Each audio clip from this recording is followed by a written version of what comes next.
Жалал Абадтагы жаандын кесепетинен үй королорду суу каптады. Нөшөрлөп жааган жаандын кесепетинен Жалал Абад шаарында жайгашкан ички арыктарга сел суулары толуп, үйлөрдүн королоруна жана көп кабаттуу үйлөрдүн жер төлөөсүнө суу каптады. Бул тууралуу Өзгөчө кырдаалдар министрлигинен билдиришти. Жеринде Жалал Абад шаардык өзгөчө кырдаалдар бөлүмүнүн жетекчиси баштаган өздүк курам жана шаардык жарандык коргонуу кызматтары тартылып, сел сууларды мотопомпанын жардамында сордурулуп, коопсуз жайга алып чыгуу иштери жүрүүдө. Маалымат булак Сереп Кейджи.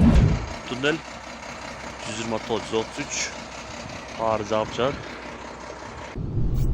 133-209 жол туман. Видимость аябай начар. Күн суук. 16 апрель 2024. Кар жаап туман каптап жатат. Төө ашуудагы абал. Аба ырайы кескин өзгөрүп кеткендигине байланыштуу Бишкек-Ош унаа жолундагы төө ашууда туман болуп, кар жаап жатат. Буга байланыштуу Чүй жол коопсуздугун көзөмөлдөө кызматынын бөлүмүнөн айдоочуларды Бишкек-Ош унаа жолунда сак болууга чакырды. Жеринде жол тескөөчүлөр иш алып барып жатат. Маалымат булак Сереп Кейджи. Айбек Жунушалиев вице-мэр Максат Сазыкуловдун кармалышы боюнча комментарий берди.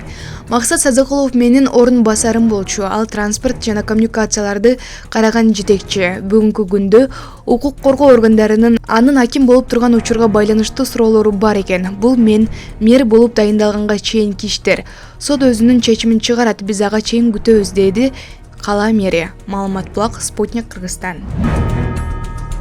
Банецкий лабораториясына 423 миллион сом айып салынды. Антимонополия. Монополияга каршы кызматты Интелмет жоопкерчилиги чектелген компанияга, тактап айтканда, Банецкий лабораториясына карата токтом кабыл алды. Анда республикалык бюджетке 423 миллион сом төлөө милдеттендирилгени айтылат. Кызматтын расмий маалыматы боюнча Кыргыз Республикасынын атаандаштык жөнүндө мыйзамы бузулган. Кызмат тарабынан талдоо жүргүзүлдү. Интелмет жоопкерчилиги чектелген компаниясы өзгөчө кырдаал убагында COVID-19 пандемиясында өзүнүн үстөмдүк абалынан пайдаланып, коронавирустук инфекцияга ПЦР тесттирүү жүргүзүү кызматына монополиялык жогорку бааларды койгон деп айтылат расмий маалыматта. Юстиция министрлигинин маалыматы боюнча Интелмет жоопкерчилиги чектелген компаниясынын жетекчиси деп Ашимов Чыңгыз Мусабекович катталган. Түзүүчүсү Садыров Октябрин Алымбекович жана Лабнет компания 2015-жылы кайра каттоодон өткөн. Маалымат булак Баракелде. Унадан табылган Кара сууда 5 жашар кыз зордукталды деген окуянын чоо жайы.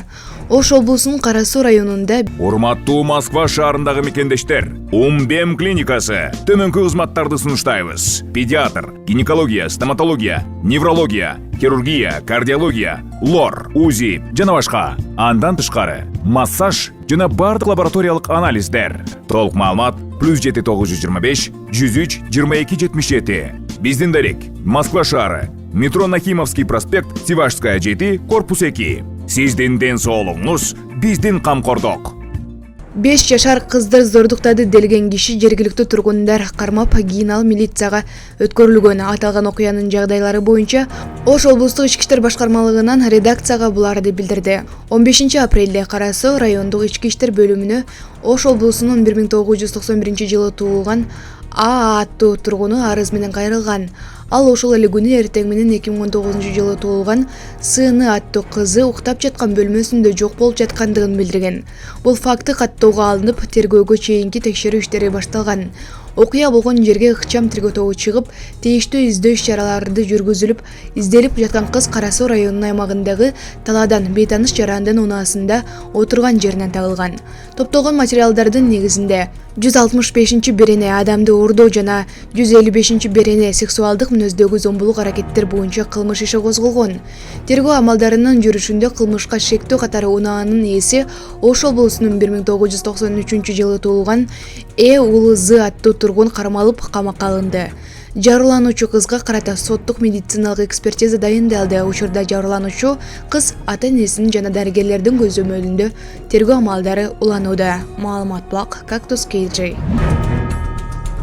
Жер ресурстар кызматынын филиалынын жетекчиси жер мафиясына кошулуп кеткен. Жер тилкелерин тактоодогу коррупциялык схемага бөгөт коюлду. Бул тууралуу УКМКдан билдиришти.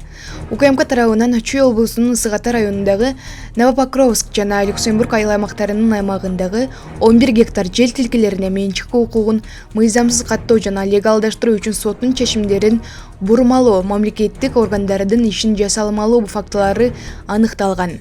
Жүргүзүлгөн тиешелүү иш-чаралардын натыйжасында министрлер кабинетине караштуу жер ресурстары кызматынын филиалынын мурдагы жетекчиси, ошондой эле жер мафиясынын уюштуруучулары кармалып, алар Бишкек шаарынын Октябрь сотунун токтомунун негизинде УКМК тарабынан тергөө абагына киргизилди. Учурда УКМК тарабынан жогоруда аталган фактыга катыштыгы бар башка кызмат адамдарын аныктоо боюнча тиешелүү иштер жүргүзүлүп жатат. Маалымат Булак, ЖТ ТВ. Орусиядан учуп келип кыргызча той берген орус улутундагы жаштар. Ырчы Эльзар Өскөнбаева социалдык тармактагы баракчасына өзгөчө той берген орус улутундагы жаштардын видеосу менен бөлүштү. Атайын Орусиядан учуп келип тоюн баштан аяк кыргызча өткөрүштү. Кызыгы оң коногу болсо баары тең кыргызча кийинип келишкен. Тойду кантип эсте каларлык кылып өткөрөбүз деп ойлонуп Кыргызстанды тандап келишиптир деп жазды ал. Маалымат Булак, ЖТ. Бишкек Ош жолун таш көчкү бөгүп калды. Бүгүн 16 апрелде Бишкек Ош унаа жолунун 426 чакырымында Жалал-Абад облусунун Каракөл шаарындагы тилекесинде таш түшүп, жол эки тараптуу жабылды. Бул тууралуу Турмуш басылмасына күбөлөр билдирди.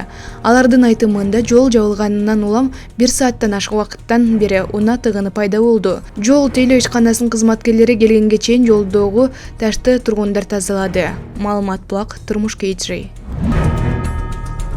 Көз ирмемде болуп кетет. Ирандын тышкы иштер министрлиги Израилге дагы катуу жооп болоорун айтты. Израиль менен Ирандын ортосундагы кырдаал жакында тынчыбай тургандыгын эки тараптын расмий билдирүүлөрү тастыктоодо. Израиль эгерде Ирандын чабуулуна жооп кыла турган болсо, Тегеран контрчараларды өткөн окуядагыдай 12 күндөн кийин эмес, секунд өткөрбөй жасайт. Бул туурасында Иран тышкы иштер министрлигинин башчысынын ордун басары Али Багери Кяне билдиргенин РИА Новости жазды. Ирандын Ислам революциясынын сакчылар корпусу 2024 жылдын 14 апрелине караган түнү Израилдин аймагына контрчабуул жасаган. Бул Тегерандын Израилдин учактары Сириядагы Иран консулдугун бомбалоосуна берген жообу болгон. 14 апрелдеги кол салуу аркылуу маалымат булактарына ылайык, ондон тарта жүзөгө чейинки ракеталар жана пилотсуз учуучу аппараттар, анын ичинде Шахед камикадзе дрондору менен коштолгон. Кийинчерээк алардын арасында Фатах 2 кубаттуу ракеталар болгону жана ал максатына жеткени айтылды. Сноистер бул сапар 12 күнгө күтпөй турганыбызды билсин. Жоопту алар ошол замат алышат. Күнгө саатка созулбай секундта гана кетет деп Багер Кянин айтканын алардын өкмөтү билдирген. Маалымат Булак, Спутник Кыргызстан.